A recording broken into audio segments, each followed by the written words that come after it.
Hey, I'm Steve Wilmes, and we're here with another episode of the Risk Control Show.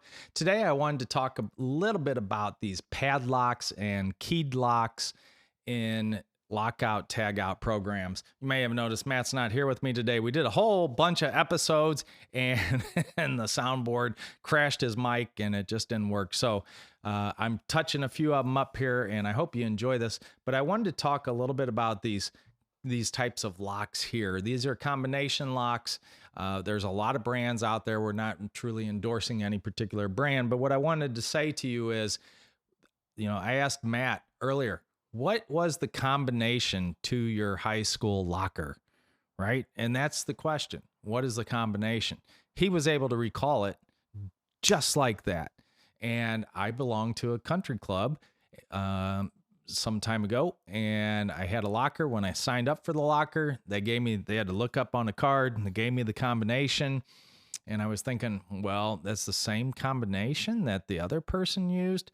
And so I'm no longer a member and, got rid of my locker, of course.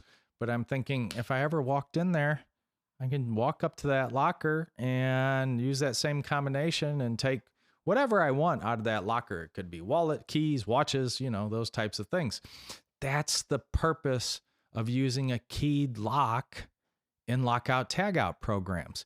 If you're using combination locks, the likelihood that someone's written that down, remembers it, uses it for something else, passes it along to someone, means that you never have real control over that piece of equipment that you're trying to control the hazardous energy of.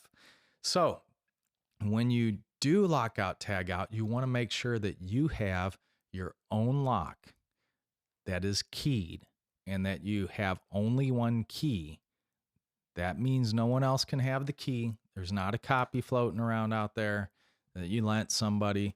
You don't have a rack of locks that someone picks up a lock and the key's sitting in it. And, oh, you know what? I'll just make a copy of all the keys so I can put them on my keychain in the event that I ever need to unlock something.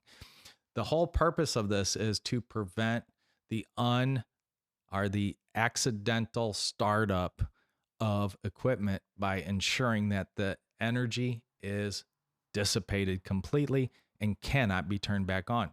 I can tell you, during my time as a safety professional and doing accident investigations, many, many times people would turn machines on and people would lose hands and fingers and all kinds of stuff.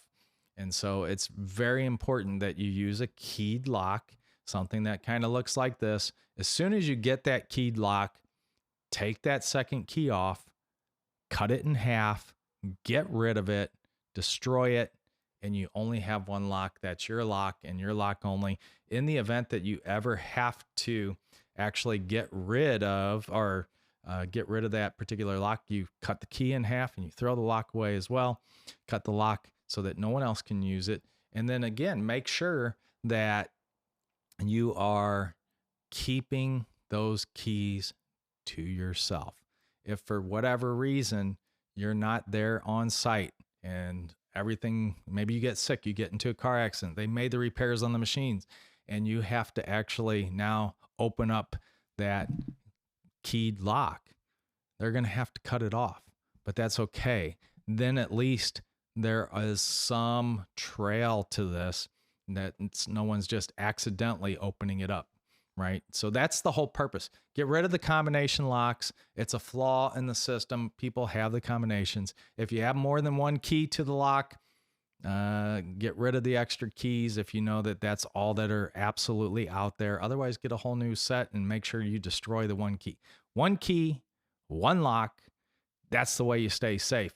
Make sure you subscribe. Check out our YouTube channel. If you're looking at it here, great. If not, make sure you check out our website at wilmes.co, and we'll see you very soon on the next episode of the Risk Control Show.